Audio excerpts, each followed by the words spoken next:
പഠിച്ച് വലിയ ആളാക്കി അവർ സന്തോഷമായി ജീവിക്കട്ടെ. ഇനി എത്ര നാൾ?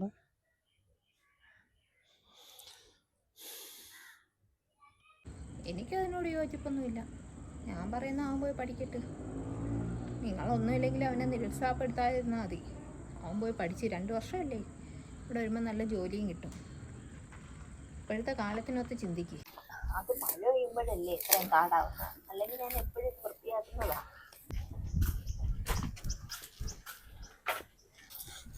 ആ മോൻ വന്നല്ലേ? ആ മോനെ. ആ ഉമ്മി വാപ്പി, ഒരു സന്തോഷ വാർത്തയുണ്ട്. പറയടാ. അന്ന് ഞാൻ എഴുതിയില്ലേ സ്കോളർഷിപ്പ്, എനിക്ക് ജർമ്മനി പോയി പഠിക്കാൻ. അത് കിട്ടി. ഇനി 2 കൊല്ലം ജർമ്മനിയിൽ.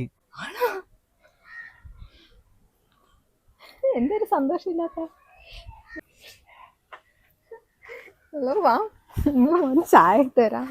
വാ, ബുക്കിട്. നല്ല മോൻ. ഇതെന്ത് ഇവിടെ ഇരിക്കുന്നേ? മോനൊരു സന്തോഷ വാർത്ത എന്ന് പറഞ്ഞിട്ട് എന്താ അവനെ അങ്ങോട്ട് കണ്ടതേ ഇല്ല. എന്ത് സന്തോഷം? വിഷമം. നമുക്ക് ആകെപ്പാടുള്ളൊരു മോനാ. അവനെ വിദേശത്ത് പഠിപ്പിക്കാൻ വിട്ടാലേ നമ്മൾ വയസ്സായി വരെയാണ്. വയസ്സുകാലത്ത് നമ്മളടുത്ത മോൻ വേണ്ടേ? ആ കൊള്ളാം. ഉള്ളൊരു വിറ്റുപറക്കിയായിട്ട് വിദേശത്താണ് മക്കളെ വിടുന്നത്. അപ്പോൾ ഇവിടെ ഒരാൾക്ക് മോന് ഫ്രീ ആയിട്ട് സ്കോളർഷിപ്പ് കിട്ടി അവൻ പഠിക്കാൻ പോയി പറയണേ, എനിക്ക് സന്തോഷമാണ്. ആളുകളുടെ മുമ്പിലൊക്കെ എന്ത് സ്റ്റാറ്റസാണ്. ഒരു തുള്ളി വെള്ളം തരാൻ ഒരാൾ വേണ്ടേ എന്ന് പറഞ്ഞ് അവൻ്റെ ഭാവി കളയണം. എനിക്കതിനോട് യോജിപ്പൊന്നുമില്ല. ഞാൻ പറയുന്ന അവൻ പോയി പഠിക്കട്ടെ. നിങ്ങളൊന്നുമില്ലെങ്കിൽ അവനെ നിരുത്സാഹപ്പെടുത്താതിരുന്നാൽ മതി. അവൻ പോയി പഠിച്ച് 2 വർഷമല്ലേ, ഇവിടെ വരുമ്പോൾ നല്ല ജോലിയും കിട്ടും. ഇപ്പോഴത്തെ കാലത്തിനൊത്ത് ചിന്തിക്കുക. അങ്ങോട്ട് വാ, അവനൊരു വിഷമാവണ്ട. കുട്ടികളുടെ മനസ്സാ.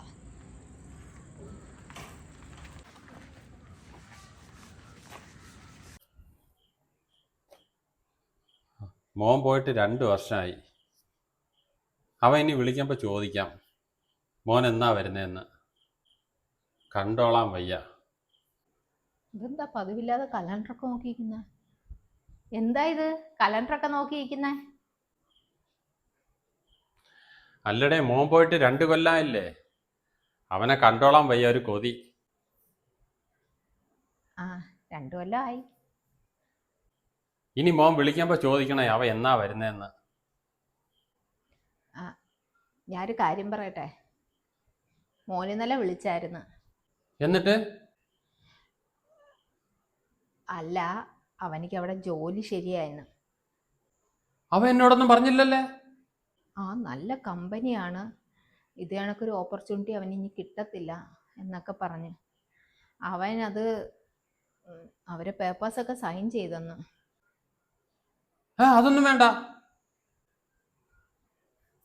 അത് ചിലപ്പോൾ സമ്മതിച്ചില്ലെങ്കിലോ എന്ന് വിചാരിച്ചായിരിക്കും അവൻ പറയാഞ്ഞത്. വേണ്ട, അവിടെ ഒന്നും ജോലി വേണ്ട. അവനോട് ഇങ്ങ് വരാൻ പറ. മോൻ വിളിക്കുമ്പോൾ നീ വിളിക്കണം, അവൻ്റെ അടുത്ത് പറയണം ഫോണിങ് എൻ്റെ തരണം. അവിടെ ഒന്നും ജോലിക്ക് വിടണ്ട. നമ്മളെ നാട്ടിൽ നമ്മളെ കൺമുന്നിൽ നിന്നാ മതി. അത് പിന്നെ നമ്മളൊരു കാര്യം കൂടെ ചിന്തിക്കണം. അവരെ ഭാവി നമ്മൾ നശിപ്പിച്ചെന്ന് ഒരിക്കലും മക്കൾ പറയിടവരരുത്. അവനാ ജോലി കുറച്ചാൾ ചെയ്യുന്നെങ്കിൽ ചെയ്യട്ടെ എന്നാ എൻ്റെ അഭിപ്രായം. എന്നിട്ട് അവൻ എന്നോടൊരു വാക്ക് പറഞ്ഞില്ലല്ലേ? അതൊന്നും വേണ്ട, അത് ശരിയാവത്തില്ല, വേണ്ട. അവനെ ഞാൻ വിദേശത്ത് ജോലിക്കല്ല വിട്ടത്, പഠിക്കാൻ വേണ്ടിയാ. ഞാൻ ഓരോ ദിവസവും തള്ളി നീക്കുക. അല്ല, 5 വർഷത്തേക്ക്. 5 വർഷത്തേക്കാ? വേണ്ട. അവൻ്റെ ഭാവിയിലേക്ക് വേണ്ടിയല്ലേ. അപ്പോൾ അവൻ ഇടയ്ക്ക് വരുമായിരിക്കും. അവൻ ജോലിയിലൊക്കെ ഒന്ന് കയറട്ടെ, എന്നിട്ട് നമുക്ക് പറയാം. വേണ്ട, അവിടെ ഒന്നും ജോലി വേണ്ട. അവനോട് ഇങ്ങ് വരാൻ പറ. നിങ്ങൾ വിഷമിക്കാതെ, ഞാൻ പറയാം.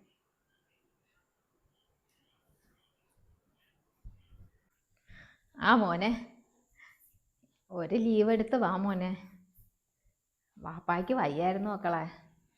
വാപ്പായ്ക്കാണെങ്കിൽ നിന്നെ കാണണമെന്ന് ഭയങ്കര ആഗ്രഹം. എപ്പോഴും നിൻ്റെ കാര്യമുള്ള ചിന്ത. വെക്കല്ലേ വെക്കല്ലേ, ഇപ്പൊ വാപ്പ വരുന്നു. ഒന്ന് പെട്ടെന്ന് വാ. മോൻ വിളിക്കുന്നു, മോൻ. മോനെ ആ വീഡിയോ കോളാ. ഓ എട്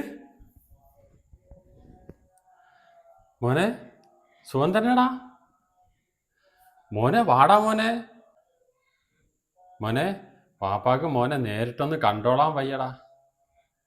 വാ മോനെ. എന്ന് വരും മോൻ? എന്താ മോനെ അങ്ങനെയൊക്കെ പറയുന്നത്? അതാരും മോനെ മോന്റെ പിറക്കയിക്കുന്നത്? കൂടെ ജോലി ചെയ്യുന്നതാണാ? ഏ കല്യാണം കഴിച്ചവൻ? മോനെ, നമുക്ക് ഒരു മോനല്ലേ ഉള്ളു.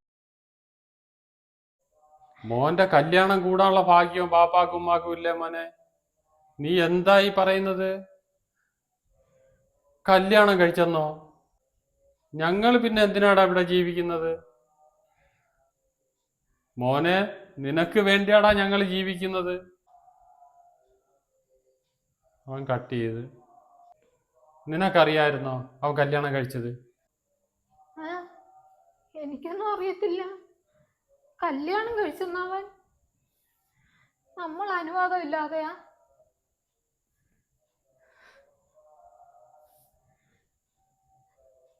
വരുന്നാരും ഒന്നും പറഞ്ഞില്ലല്ലേ അവന് ലീവ് കിട്ടത്തില്ലെന്ന്? എനിക്കാണെങ്കിൽ കണ്ടോളാൻ വയ്യ. കണ്ണ് കൊതിക്കുന്നു. 7 കൊല്ലമായി.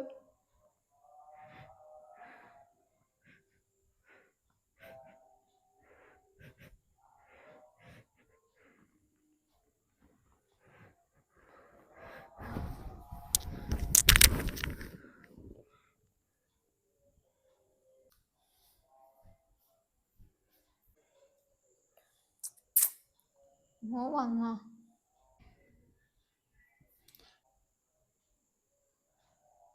എനിക്ക് വയ്യെന്ന് അവനോട് പറഞ്ഞ? എനിക്ക് കണ്ടോളാൻ വയ്യെന്ന് പറഞ്ഞ? ആ, ഞാൻ പറഞ്ഞടേ. നിന്റെ കാര്യമെല്ലാം ഞാൻ പറഞ്ഞു. ഒന്ന് വിളിക്ക്.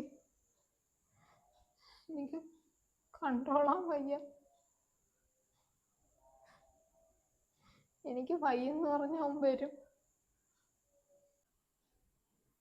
ആ, നിന്റെ കാര്യം, നിന്റെ ബില്ലെല്ലാം അവനല്ലേ അടച്ചത്. ഹോസ്പിറ്റലിൽ നിന്ന് എല്ലാ കാര്യം അവൻ അറിഞ്ഞ്. എനിക്ക് ഒട്ടും വയ്യെന്ന് പറ. അവൻ വരട്ടെ. അന്നാ എൻ്റെ കൂടെ നിർത്തണം. അവൻ വരാൻ പറ. എന്നാലും ഞാൻ പോയൊന്ന് വിളിക്കാം. ഒന്ന് ഫോണിൽ വിളിച്ച് പറ. ഞാൻ പറയാം അവനോട്. എൻ്റെ അവസ്ഥ കാണുമ്പോൾ അവൻ വരും. ഒന്ന് വിളി. ഞാൻ അവനൊന്ന് വിളിക്കട്ടെ. ഞാൻ ഇല്ലെങ്കിൽ എന്താ ചെയ്യും? എനിക്ക് കാണണ്ടേ? എൻ്റെ കണ്ണ് കൊതിക്കുന്നു.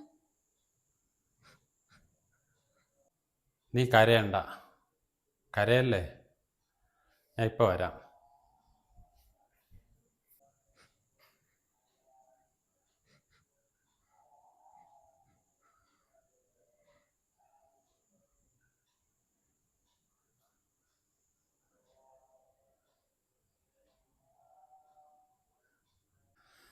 ആ മോനെ, മോനെ വെക്കല്ലേ വെക്കല്ലേ വെക്കല്ലേ.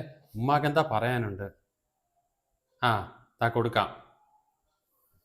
ഡേയ് ഡേയ് ഡേയ്, എന്നാ ഫോൺ മോൻ.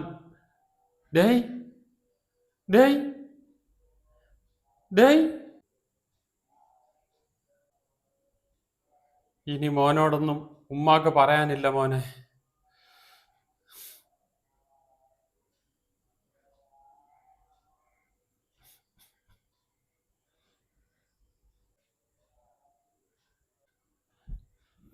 എന്നെ വിട്ട് നീ പോയാ ഞാനിപ്പോ തനിച്ചായ? ഡേയ്, നമ്മളെ മോൻ നാളെ വരുന്നു. നീയല്ലേ അവനെ കാണാൻ കൂടുതൽ ആഗ്രഹിച്ചത്. പക്ഷെ അവൻ നിന്നെ കണ്ടിടേ. അവൻ വീഡിയോ കോൾ ചെയ്ത് നിന്റെ മയ്യത്തെ കണ്ട്. ഇപ്പം അവൻ പറയുന്നു പാപ്പ ഒറ്റപ്പെട്ടല്ലേ ജീവിക്കുന്നത്. അങ്ങനെ അവൻ വരുന്നു. എൻ്റെ കൂടെ നിൽക്കാനൊന്നും അല്ല, വേറെ കുറേ ആൾക്കാർ താമസിക്കുന്നിടത്ത് ഈ വാപ്പായ മോൻ കൊണ്ടാക്കാമെന്ന് പറഞ്ഞ്. അവിടെ ആകുമ്പോൾ വാപ്പാക്ക് വിഷമം ഉണ്ടാവില്ല എന്നാണ് പറയുന്നത്. ഒറ്റപ്പെട്ട് ജീവിക്കണ്ട എന്നും പറഞ്ഞ്. ഈ വീട്ടിൽ ഞാൻ ഇന്നുകൂടെ ഉള്ള, നിൻ്റെ ഓർമ്മയുള്ള ഈ വീട്ടിൽ. പക്ഷേ എൻ്റെ മനസ്സിൽ നിന്ന് മായത്തില്ല. നിൻ്റെ ഈ ഫോട്ടോ എൻ്റെ കൂടെ എപ്പോഴും ഉണ്ടാവും.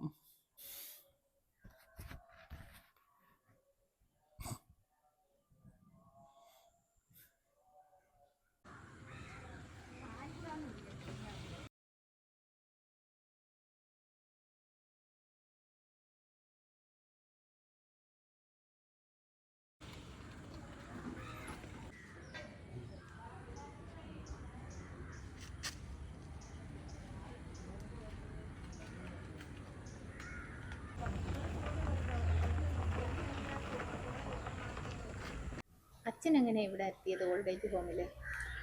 മോനാ കൊണ്ടാക്കിയത്. മോൻ നാട്ടിൽ തന്നെയാണ്? ലണ്ടനില. വിളിക്കാറോ വരാറോ വല്ലതും ഉണ്ടോ? ഇല്ല. അച്ഛൻ്റെ അസുഖവിവരങ്ങളൊന്നും അന്വേഷിക്കാറില്ലേ? ഇവിടെ ഓഫീസിൽ വിളിച്ച് പൈസ അടയ്ക്കാറുണ്ട് മോളെ. എന്നെ വിളിക്കാറില്ല, സംസാരിക്കാറുമില്ല. അല്ല, ഞങ്ങളൊരു ഡോക്യുമെൻ്ററിയുടെ ഭാഗമായിട്ട് വന്നതാണ്. പഠിച്ച് വലിയ ആളാക്കി അവർ സന്തോഷമായി ജീവിക്കട്ടെ. അച്ഛൻ വിഷമിക്കണ്ട, ഇവിടെ ഒരുപാട് കൂട്ടുകാരില്ലേ. ഇനി എത്ര നാള്?